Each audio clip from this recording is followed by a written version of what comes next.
Welcome to the First Unitarian Universalist Congregation of Ann Arbor. I'm Reverend Teresa Rulk, and today we are going to be joining the denomination's General Assembly for worship. General Assembly is the time once a year when the denomination gathers.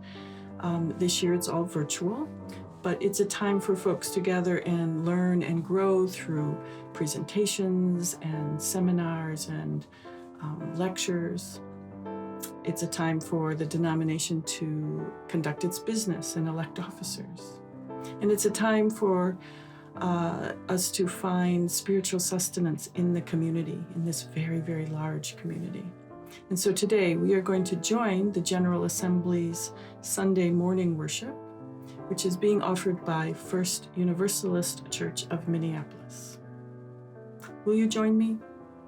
We are gathered for worship.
Welcome everyone to the Sunday morning worship service at the 2021 General Assembly.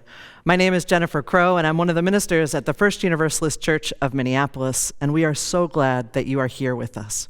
If you're joining us live on Sunday morning, we hope you'll use the chat if you're able, and let us know where you're coming in from, and say hello to each other there. First Universalist Church is a faith community that welcomes, affirms, and protects the light in each and every human heart, that listens deeply to where love is calling us next, and with humility, compassion, and courage, acts for justice in the world. We do all of this as a faith community that is deeply committed to dismantling white supremacy culture and building the beloved community, a place where all can be free and feel a sense of belonging and wholeness. We welcome you to this place and space. We come to you today from Minneapolis, Minnesota, from First Universalist Church, from the shores of MICAH and the contemporary and traditional homelands of the Anishinaabe and Dakota peoples, the original stewards of this land. We come to you uplifting the name of these lands and the community members from these nations who reside alongside us.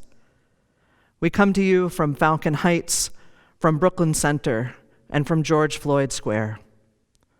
We acknowledge the trauma that is deeply embedded in the foundation of this country, the genocide, enslavement, and ongoing occupation and oppression that has impacted indigenous communities, communities of color, and immigrant and other communities, the culture of colonization and white supremacy that injures us all. We acknowledge the communities of resistance that continue to side with love, teaching us through their persistence, courage, and creativity that another way is possible. Here in this particular place, and in all of the places that you are, we invite you to bring your full self into the present moment. Breathing in and breathing out, we connect across space and time. We heal ourselves and each other as we tell the truth in love. Welcome once again to this shared experience of hope and healing.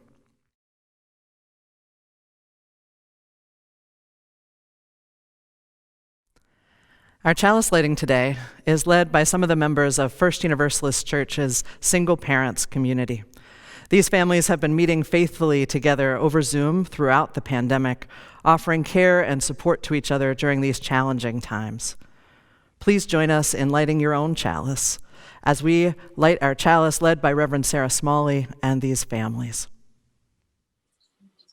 Please join in the words for the lighting of the chalice. Love is the spirit of this church, and service is its law. This is our great covenant. Together in peace. To dwell together in peace. To seek the truth in love. And to help one another.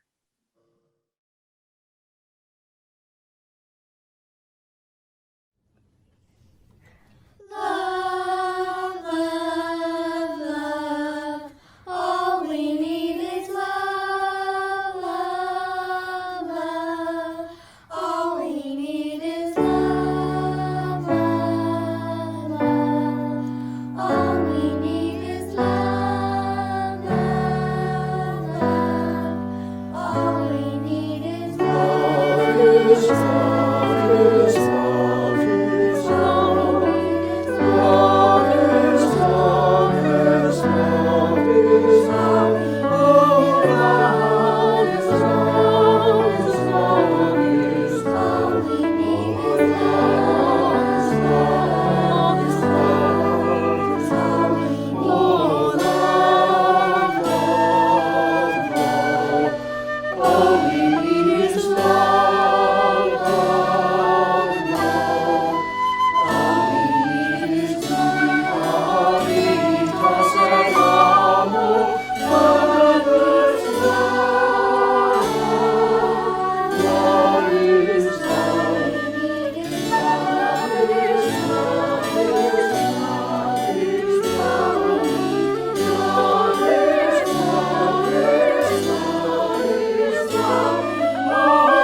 Hi, I'm Lauren Wyeth, and I'm here to tell a story.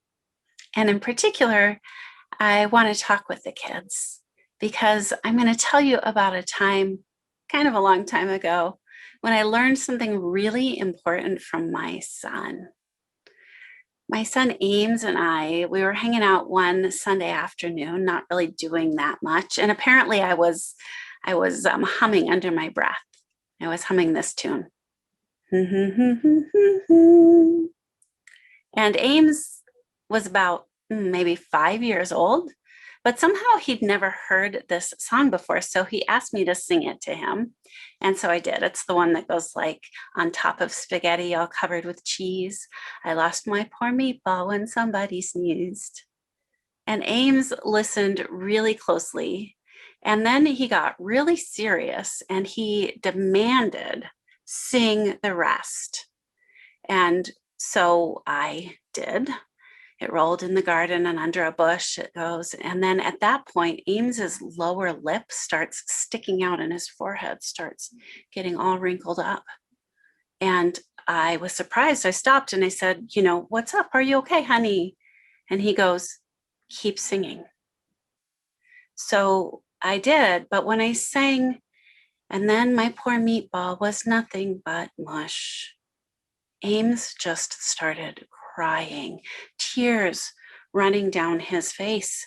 And I was shocked and I was like, honey, what's the matter? And Ames just said, sing it again. And I said, but isn't the song what's making you cry?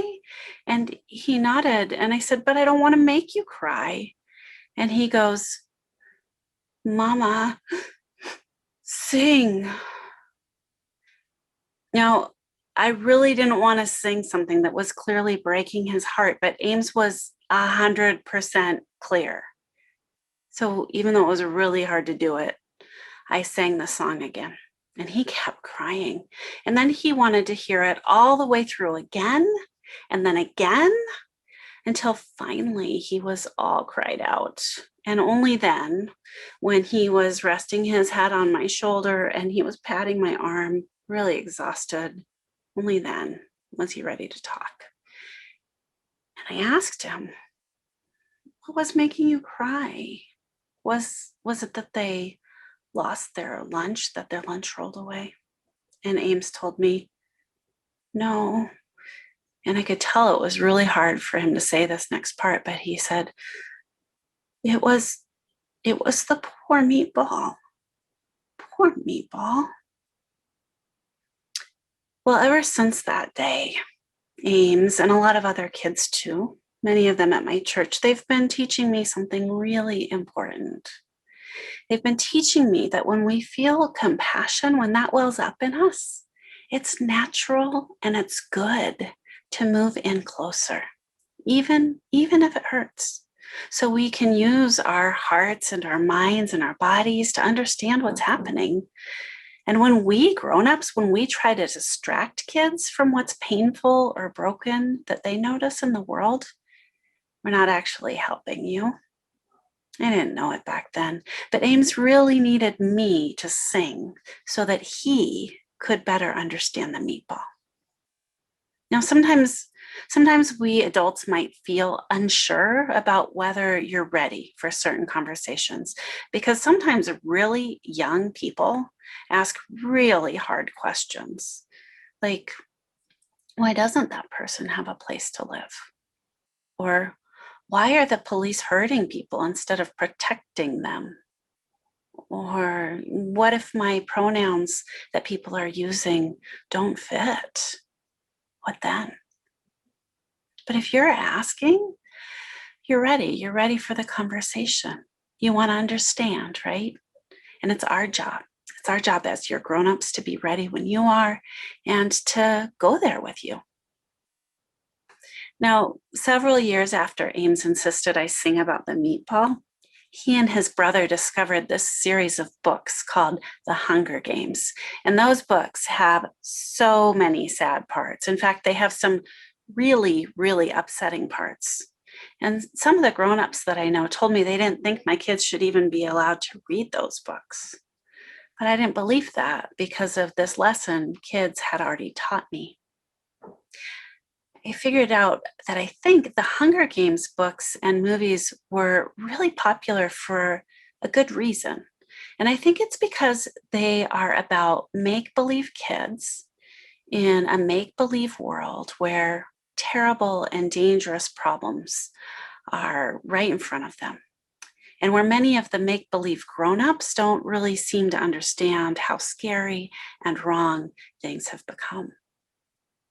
And the truth is, there are some big, serious problems in the real world, evil things that happen.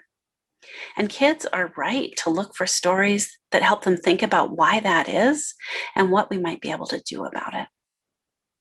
Kids have taught me that it's important to understand the poor meatball gone to mush. It's not too much if we do it together. And there's a magic that happens. There's a magic that happens when we do it together. There's a tenderness, there's a sweetness that happens in our togetherness.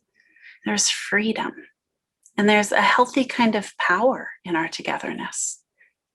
Thanks for revealing that to me. Imagine the world of love and liberation we could build with that power together.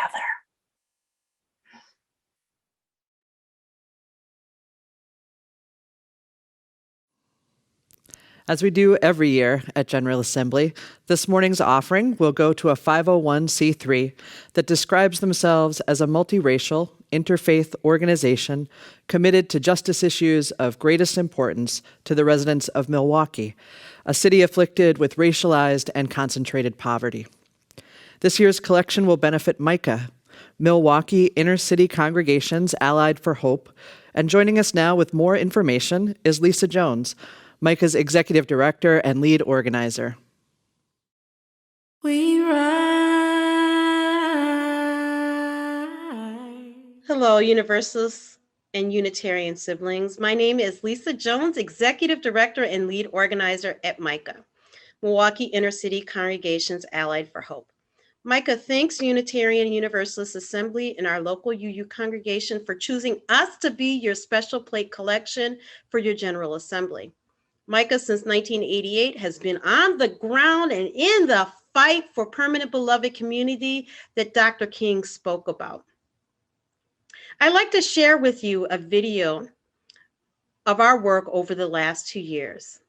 My friends, let's rise up together to make Milwaukee, Wisconsin, and the nation a healthy community free from all oppressions. We rise, humbly hearted rise,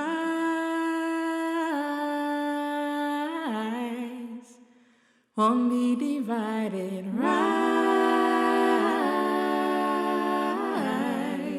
with spirit to guide us, rise,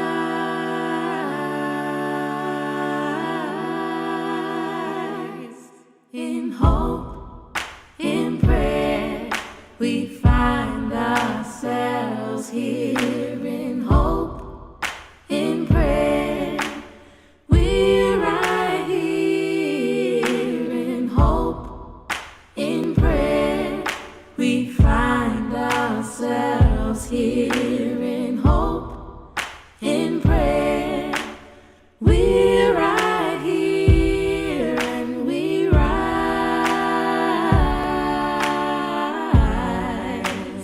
all of the children rise,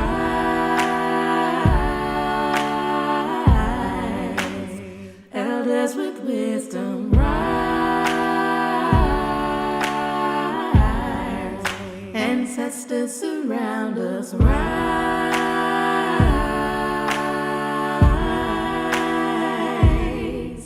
in hope, in prayer, we find ourselves here in hope, in prayer, we're right here in hope, in prayer, we find ourselves here in hope, in prayer, we're right here and we rise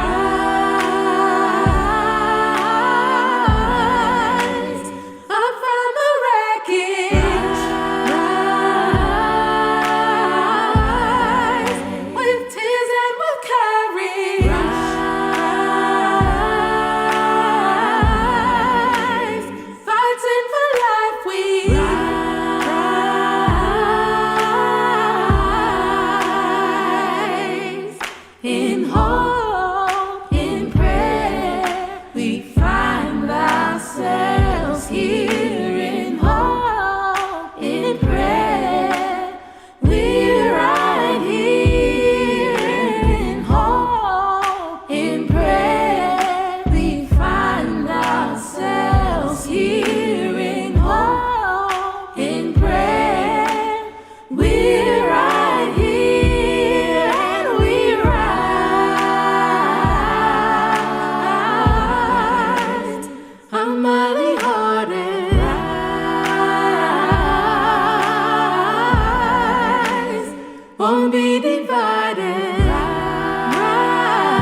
tonight with a greater readiness. Let us stand with a greater determination, and let us move on in these powerful days, these days of challenge, to make America what it ought to be. We have an opportunity to make America a better nation.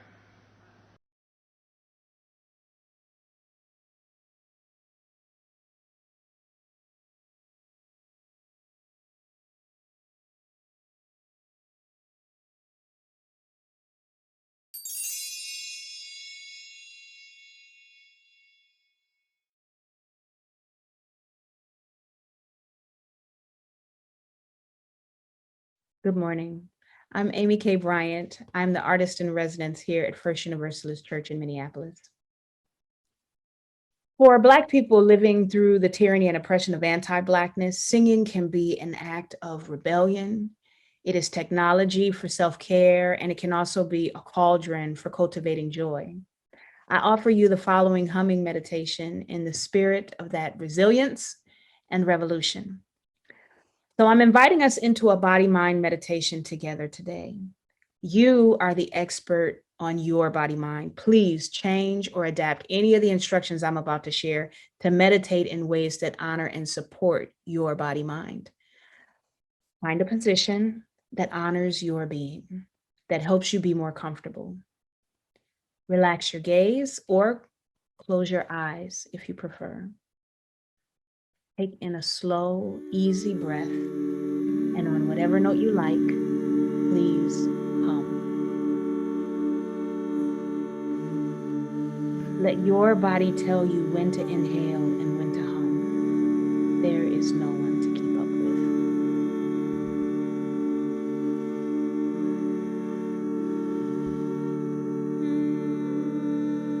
with. If you leave a little space between your top and bottom teeth, you may feel the vibration of your voice on your closed lips.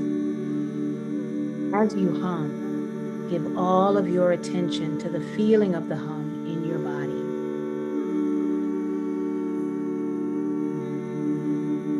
Keep your attention on your breath as it enters your body, expanding your rib cage and turning into sound when you exhale.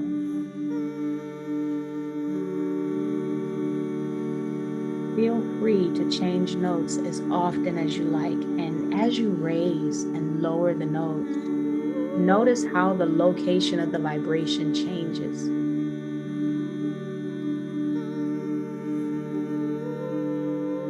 When you notice your mind wandering, say to yourself, thoughts, and then give all of your attention back to the vibration your voice makes in your body.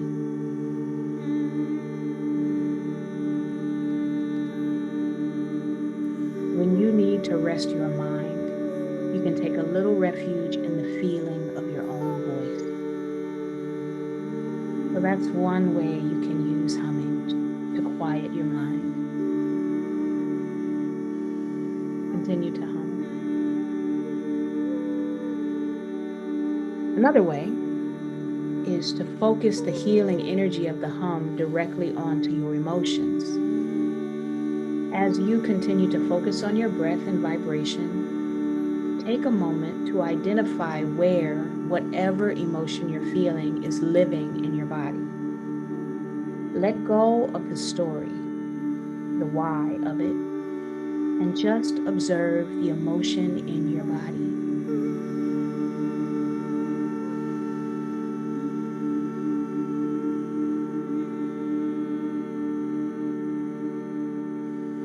Even if you're feeling sad or angry, our intent is not to get rid of it, but to really get to know it, to be with it with a loving, non-judgmental curiosity.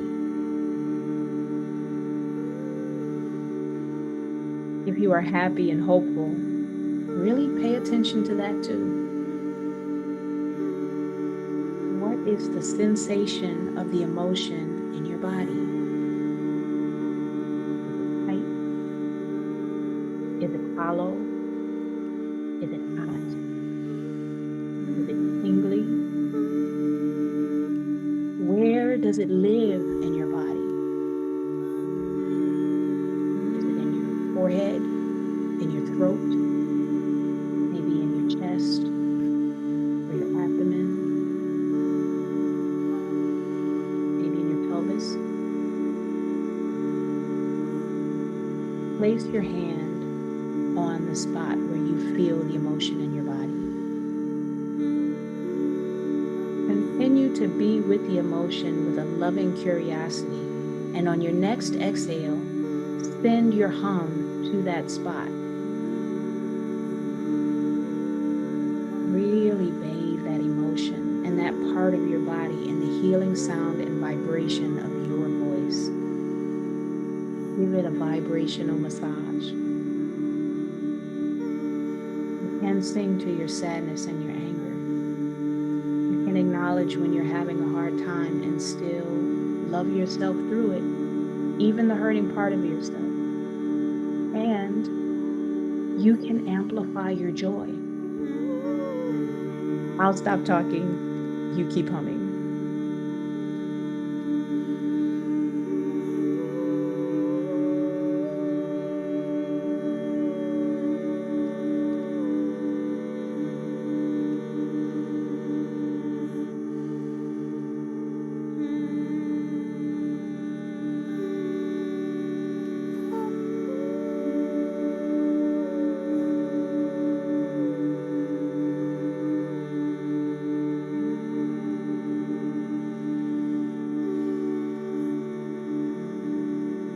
Let your next inhale be the beginning of the final hum of this meditation.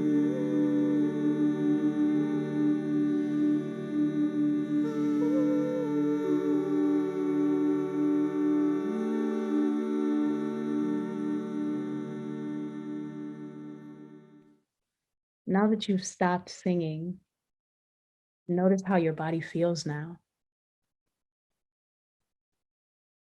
If your eyes have been closed, open them when you're ready.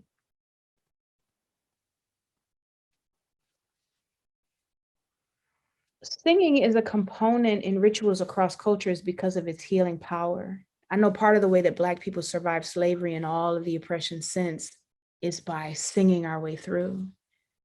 And you can sing your way through too. Thank you for humming with me.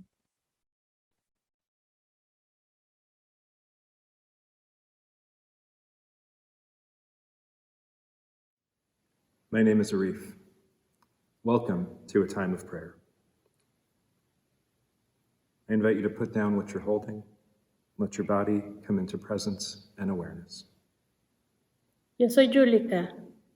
Te invito a un espacio sagrado. Te invito a rezar conmigo. Join us in prayer. Join us in prayer. Holy One, one whom my ancestors knew and prayed to.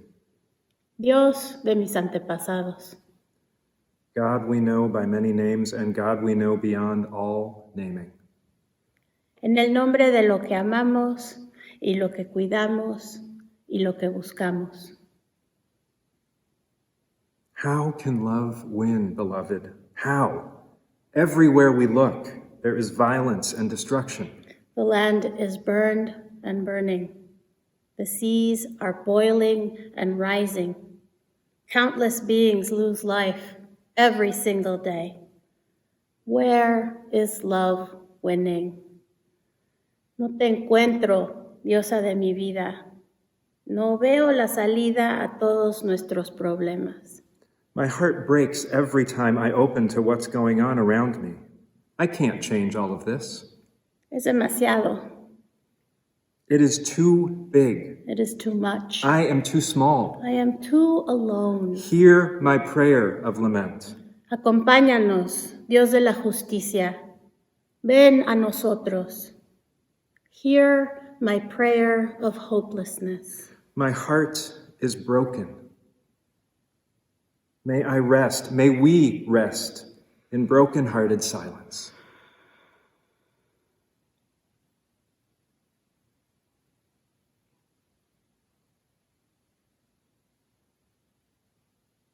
And I invite you to share, as you feel moved, what your broken heart is carrying.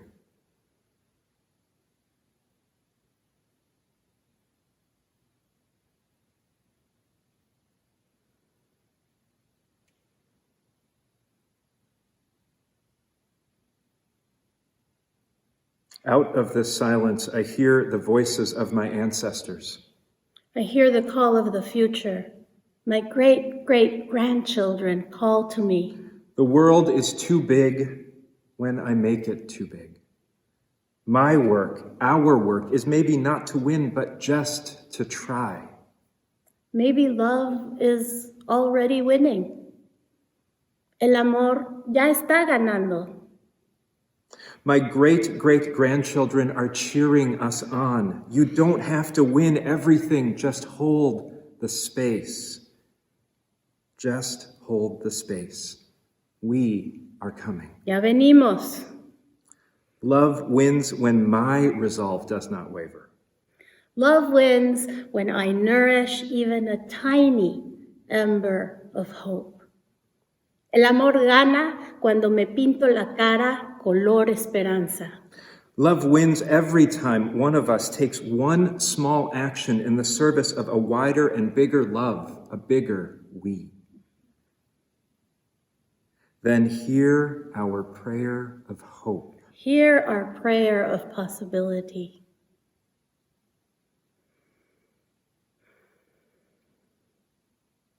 Where in your life is love winning even now? Speak it in your living room, in your bedroom, wherever you are joining us in prayer. Speak it out loud. Speak your hope.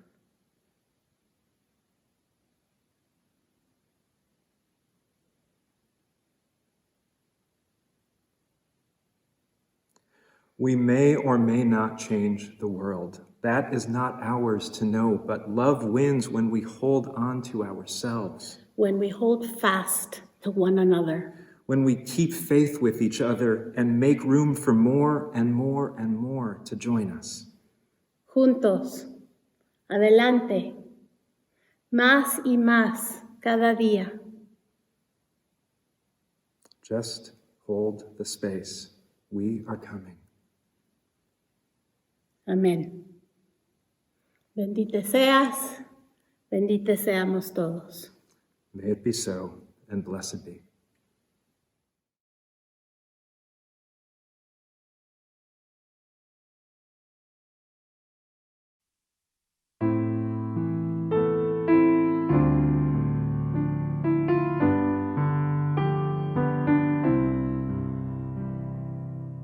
Spirit of life, come unto me.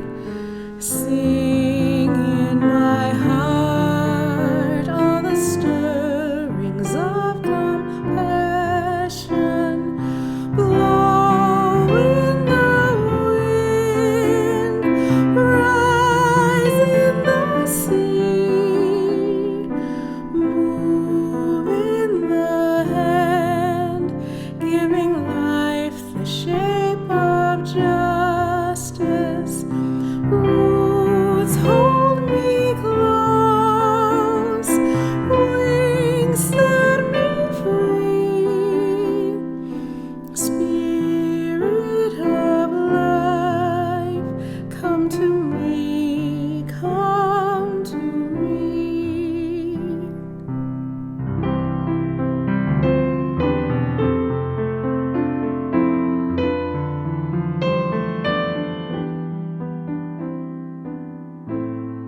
Hi, my name is Johanna Mackbee.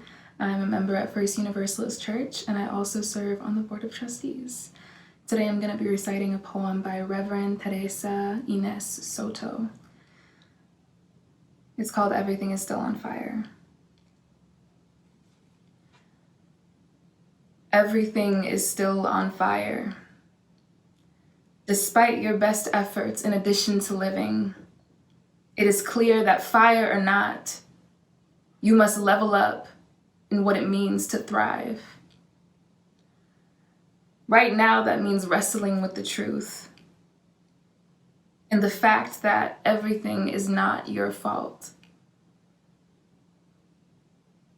I am sorry that everything is still on fire.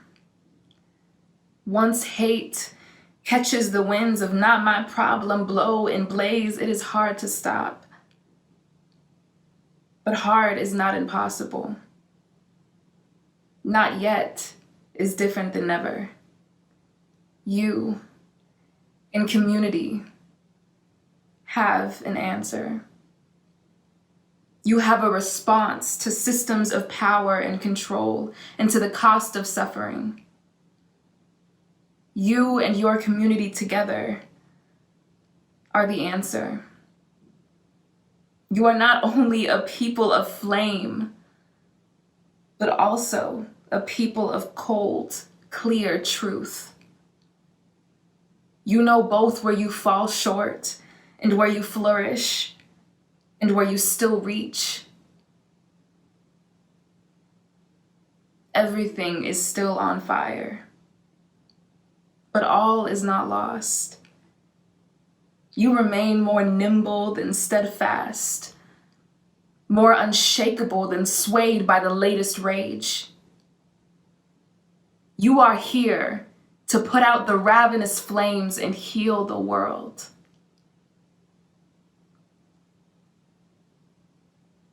Enough is enough. Everything is still on fire.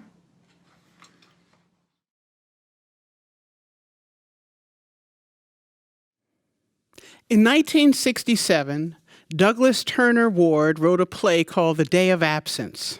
The play starts off with a town in absolute panic. Something was terribly wrong. Half the people had disappeared. In fact, all of the black people in the town had disappeared. A scene from the play. Jimmy, they gone. Henry, not a one of them in the street, not a one of our homes, not one singing, not one walking down the street. The last living one of them, nowhere to be found. What are we going to do, Mayor? Keep everybody together. Keep your head on your shoulders. They can't be far, probably just hiding somewhere. Jackson. Yes, sir, Mayor? Immediately mobilize our Citizens Emergency Distress Committee. Order a fleet of sound trucks to patrol the streets in the Negro alleys. They can't remain hidden for too long. Tell everybody just to calm down. Everything's going to be under control. Then have another squadron patrol some more alleys and find out if they're hiding somewhere where we can't find them. Ordering them out one by one. Wherever they are, by God, we will find them. If we have to dig them up from the ground ourselves, we're going to find them niggers. Now, the play is performed in whiteface with black actors. And it goes on to depict the chaos that occurs in this small town without black people. But where do they all go? Why did they all leave? Will they ever come back? What prompted them to leave in the first place? In many ways, the disappearance of black people from this town disempowers white supremacy. Without black bodies, white supremacy becomes non-functional and inert. Without blackness, whiteness is dangerously feeble, feckless, and frightened by its own shadow. Since it is historically irrational and nearly impossible for blackness to enter into any kind of fruitful relationship with the concept of whiteness, black liberatory responsibility and rationality is the only path forward. One form of this rational Black resistance that has proven highly effective throughout the Black diaspora is that of fugitivity. The philosopher in the discourse of Professor Fred Moten defines Black fugitivity as a disavowal of and disengagement from state-governed prospects that attempt to adjudicate normative constructions of difference through liberal tropes of freedom and democratic belonging. Black fugitivity is a desire for and a spirit of escaping and transgressing the proper and proposed. Friends, fugitivity means always running away from. The ontologically embodied challenge for African Americans to leave that random social notion of slaveness. Because of this inheritance that we have incurred, it is deep within my Black DNA to escape. Years ago, I was on a tour of a plantation with a Native American friend of mine. And while the tour guide was giving some very vague descriptions describing the antics of this plantation, I decided that I was going to make history come alive with my friend. And we started to play a game with the tour guide and the other tourist of running away, of hiding around every corner, telling them to shh, we're trying to escape, massa.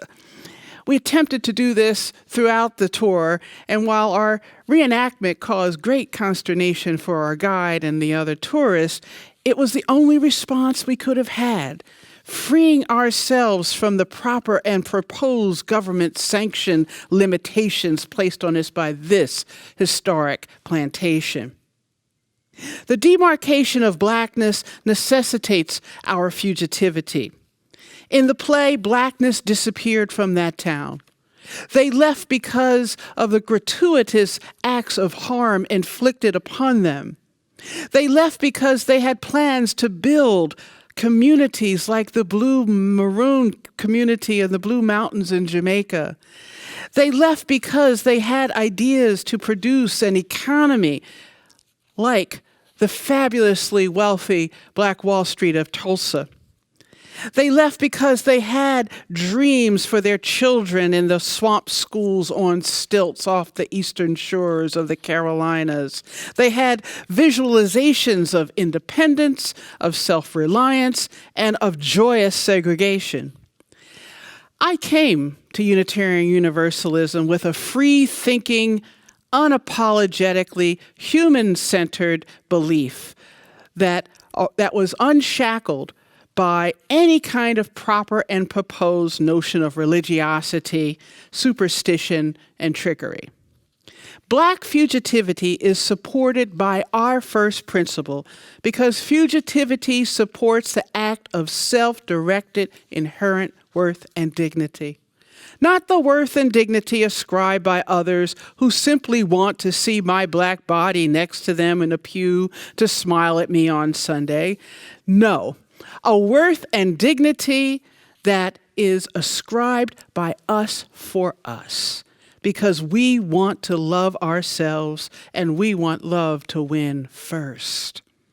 Not a love of self that has a bargaining chip or some kind of negotiables, but a love of self that is firm, rooted, solid, unwavering, and fierce. The worth and dignity of Blackness must imagine eradicating the afterlife of slavery, which, like all afterlives from nuclear waste on, has lethal capabilities that still live on in the half-lives of our behavior that pervert our moral and theological imaginations. We also cannot simply say we believe in hope for systemic reform, prayers for a better day, and conditional mutuality. These acts will not help love win because conditional hope and prayers by themselves never liberated anyone. Fugitivity is not unknown to Unitarian Universalists. We know that it's because of our ideas. Michael Servetus, because of his rejection of the Trinity and eventual execution by burning for heresy, knew what fugitivity was. He survived running from town to town and place to place, writing and publishing his radical thoughts while resisting the prescribed and proper Trinitarianism of Calvin. Ethelred Brown in Jamaica had found his way to the Unitarian Universalism by rejecting the Trinity. And as a Unitarian Universalist minister, he received nominal and limited support. And it was all conditional from the Unitarians. But he started a successful black church in Harlem 100 years ago. Reverend Brown, like so many black Unitarians and Universalists, over the last 175 years became fugitives within our faith, seeking theological and religious freedom, only to be met with racism, tokenism, and pet-like curiosity. Remember, the Unitarian Universalist Black Fugitivity Walkout in 1967? Black ancestral commitments to humanism is seen in these freedom-seeking behaviors. Fugitivity, escaping, marooning, and hiding. These techniques have been the avenues to realize our humanity as we resist the anti-humanism of whiteness. Along with our indigenous siblings, our commitment to our inherent worth and dignity makes us the first humanist in North America. Think about it. So think about it, friends. Think about it.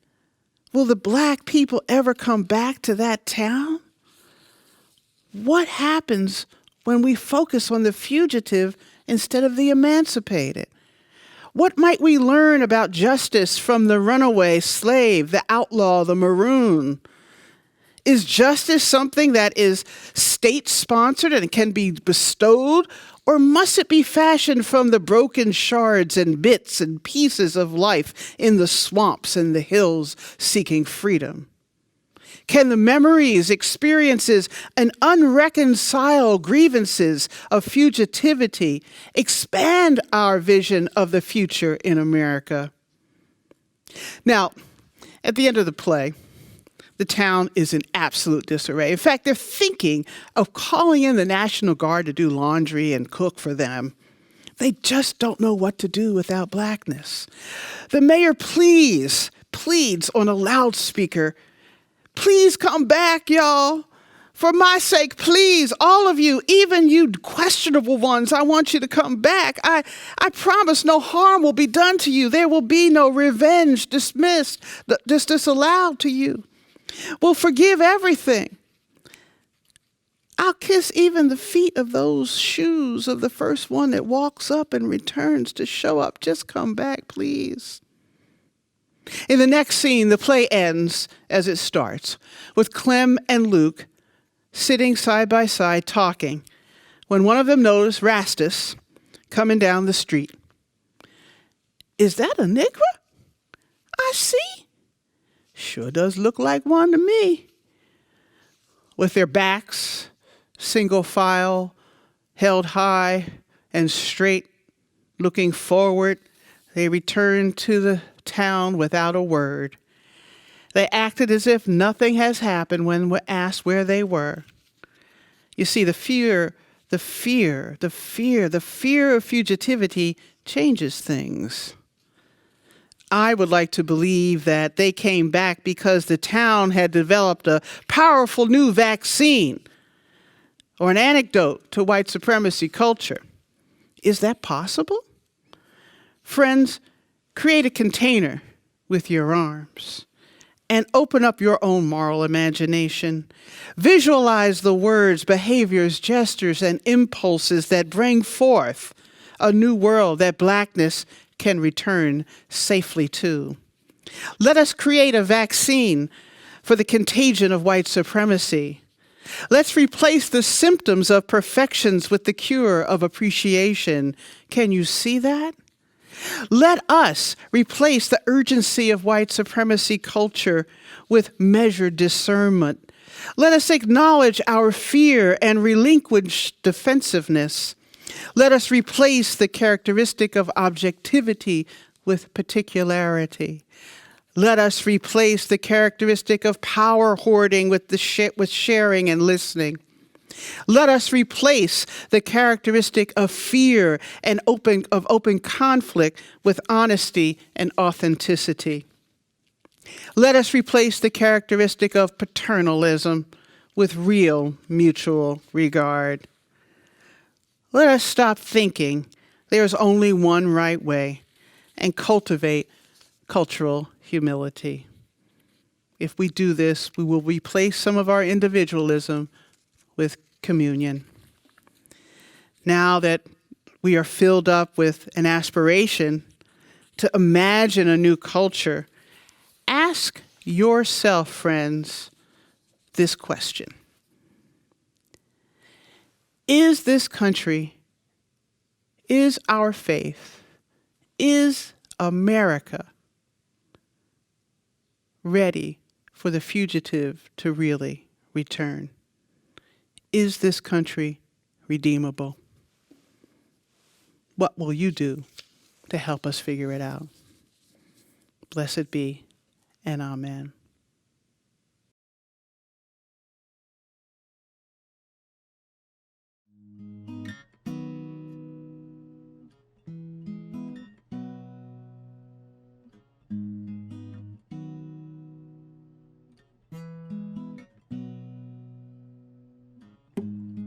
To admit I'm in the rough.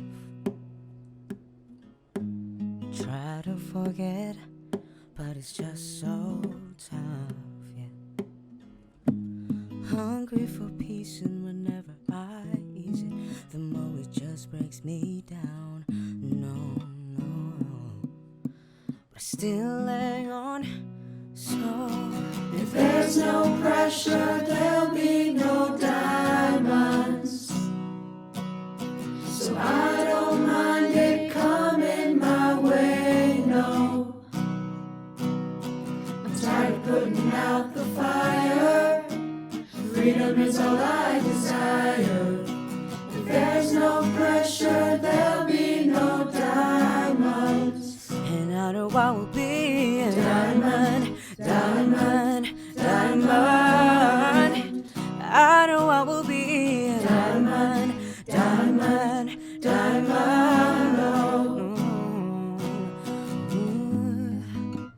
People say they hear you, but they don't really understand. It's really so exhausting. They're trying to reach out for someone's hand. Keep on telling me it gets better. It's hard to see when all I get is bad weather. No, but still I know, yeah. If there's no pressure, there'll be no diamonds. So I don't mind it coming my way, no. I'm tired of putting out the fire. Freedom is all I desire. If there's no pressure, there'll be no diamonds. And I know I will be a diamond, diamond, diamond. I know I will be a diamond, diamond, diamond. Home for me, press on me, I don't mind seeing it coming my way. Home for me, press on me, I don't mind seeing it coming my way. Home for me, press on me, I don't mind seeing it coming my way. No. Home for me, press on me, I don't mind seeing it coming my way.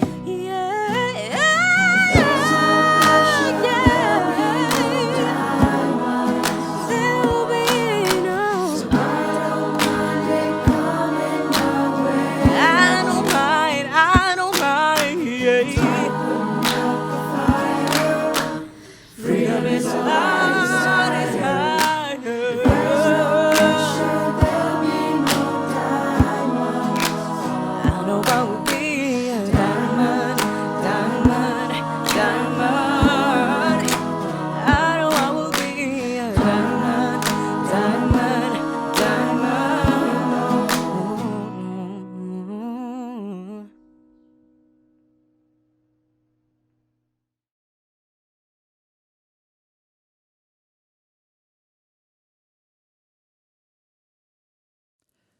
It was a few months ago when my son made the invitation. It was the first spring thunderstorm here in Minneapolis after what felt like a perpetual winter. Henry wanted us to join him outside in the rain. Now, this might seem like a typical invitation from a kid to their family, but it wasn't for us. You see, it was just about 5 years ago, during a thunderstorm much like this one, that lightning hit our house in the middle of the night. The impact of the lightning, the sound, it rocked us awake that evening. And we went stumbling through the house, looking for each other and heading out into the rain. We lost almost everything in an instant, and we were incredibly lucky. We knew it could have been otherwise. Now, given that history, I can't say that anybody in my family really looks forward to a thunderstorm. In fact, on that night, when Henry was inviting us to join him out there in the rain, I was considering cowering in the corner of the basement. But I figured as the only adult present at that point, I should probably stay upstairs. It wasn't until the next morning that it dawned on me what Henry had been doing that night. He wasn't hiding from the reality of the rain. He wasn't hiding from the thunder and even the fires that had, in fact, returned to our city. He was out there in it. He was soaking up the joy of the first spring rain after 6 months of waiting in Minnesota. He was out there even as the lightning was lighting up the sky, going past surviving and into thriving. And he was inviting us to join him in it. I tell you this today, not just because I want to brag on my son, which I always do, just to be clear, but I'm telling you this because when I woke up the next morning and realized what he was doing, I realized he was inviting us to go past the kind of living where it's white knuckle, hold on, barely make it through, and move past that out into joy. He was reminding me that another world and another way was possible. And I was so grateful for that reminder. Now, we know something about fires. All of us do, literal and metaphorical, whether we're in Minneapolis or somewhere else. Fires happen in all kinds of ways in all of our lives. When one moment things are one way and the next they are another. This past spring, we were reeling here in Minneapolis, reeling from the trauma of the trial of Derek Chauvin, reeling from another police murder of a Black body of Dante Wright over in Brooklyn Heights. And as this was happening, there were particular words ringing in my heart and mind. They were Reverend Soto's words. They write, "Everything is still on fire. Everything is still on fire. And in addition to living, it is clear that we are going to need to level up in what it means to thrive." Everything is still on fire, they write. And in addition to living, it is clear that fire or not, we must level up in what it means to thrive. Beloveds, it is time for us to level up in what it means to thrive as individuals and as Unitarian Universalists. We are meant for more than survival, even though sometimes that is all we can do. We are meant for thriving. Our communities are meant to be spaces of collective liberation, places where we and all who join us know without a doubt their inherent worth and dignity, places where we can be living examples of the embodied experience of what it means to be whole and holy and worthy, welcome and wanted, to know ourselves one more Redeemer here on this earth. That is what our communities are supposed to be like. We are meant for thriving. A circle wide enough to welcome us all. A love that will not let us go. This is who we are meant to be. This is the love we are meant to embody. Now, the pressure is on these days. The pressure is on, as Jake Zyrus and our First Universalist youth just sang to us. And if I am honest, I do not mind it coming our way at all. Because it is time. It is time for us to become the people we have long proclaimed ourselves to be, the people of a true, wide welcome. This is who we are meant to be. And I'll tell you, my fear is that we will continue to dream small, that we will dream small and fall victim to minuscule change and call it progress. I'll tell you, I am haunted, absolutely haunted by the story of a young Howard Thurman. Howard Thurman, who would go on to become the spiritual advisor to Martin Luther King Jr. Howard Thurman, who would go on to write words that continue to serve all those who are living with their back against the wall. It was the 1920s, and Howard Thurman was a student at Morehouse College, and he was on his way with his mentor to an integrated meeting at the local YMCA. There at that meeting, he was going to hear from the white leaders in town about their plan to create greater racial equity in the city of Atlanta. So Thurman arrived and sat down, and one of the most liberal white men in town got up and began holding forth. Great change was coming, he said. They had done something magnificent. You see, there in the auditorium in town, the seating had always been segregated, with whites sitting at the front of the theater and blacks sitting at the back. But he and his friends had gotten to work, and they had changed things there in the city. They had made it so the dividing line in the auditorium now ran down the center, running vertically, with whites on one side and blacks on the other. Wasn't this amazing progress they had made? Thurman stood and turned and walked out of the room. This was the progress he had been promised? Was this really the best that the well-meaning white folks in power could come up with? Simply a moving around of the lines that divided them? Such discouragement, so much frustration. I tell you, my fear is that we will be limited like this, now 100 years later.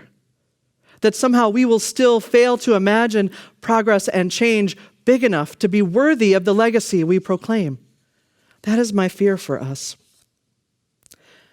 It was 20 years later, after that meeting at the YMCA, that the Reverend Dr. Howard Thurman was called to serve the first intentionally multicultural, multiracial congregation in the United States. It was 1944. And Thurman and the people of the Church for the Fellowship of All Peoples did something more.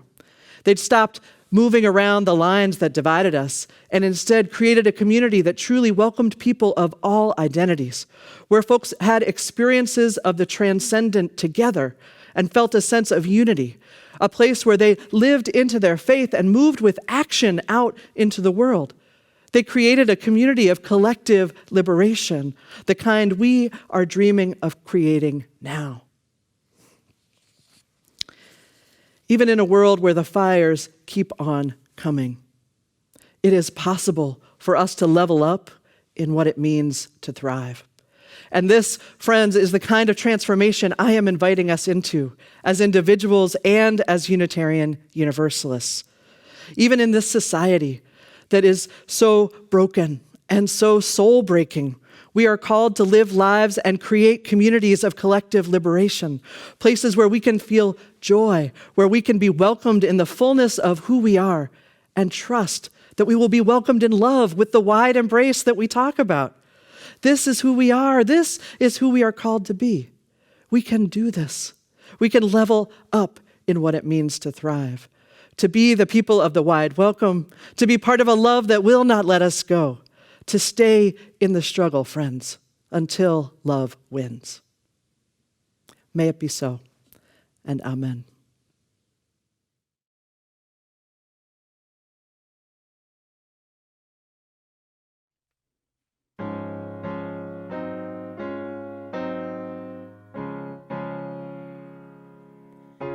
Joyful, joyful love, we adore thee. God of glory, word of love. Hearts unfold like flowers before thee. Hail thee as the sun above. Melt the clouds of gloom and sadness, drive the dark of doubt away.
Joyful, joyful love, we adore thee. And in my life, I put none before thee. Cause since I was a youngster, I came to know that love is the only way to go. So I had to grow up and come to and understand it, that I'm down with this thing. So now I'm demanding that you tell me who you're down with, G. Cause all I know is that I'm down with love. You see, you're down with L-O-V-E. Yeah, that's me. You're down with L-O-V-E. Yeah, that's me. You're down with L-O-V-E. Yeah, that's me. Who's down with L-O-V-E? Everybody. Come and join the chorus, the mighty, mighty chorus, which the morning stars began.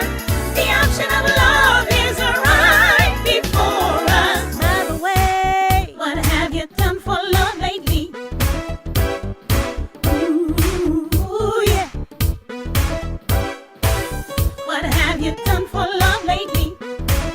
Love watches over everything, so we sing joyful, joyful love. We adore thee, God of glory, word of love. Hearts unfold like flowers before Him. Hail thee as the Son above all men. Hail the clouds of gloom and sadness, drive the dark cloud away.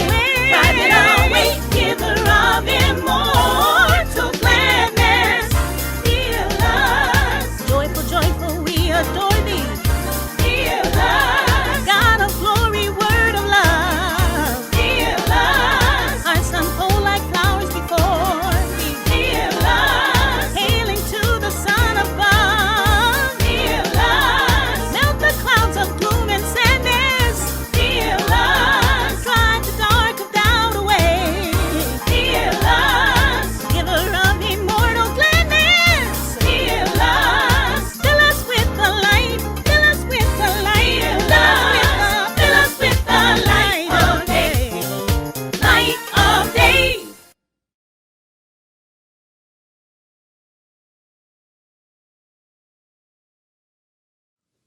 Beloveds, may you each know yourselves as the beautiful and important people that you are. Each one of you born one more Redeemer in this world, whole and holy and worthy, welcome and wanted. And then, friends, may you go share this love with the world. May it be so. Amen. Joyful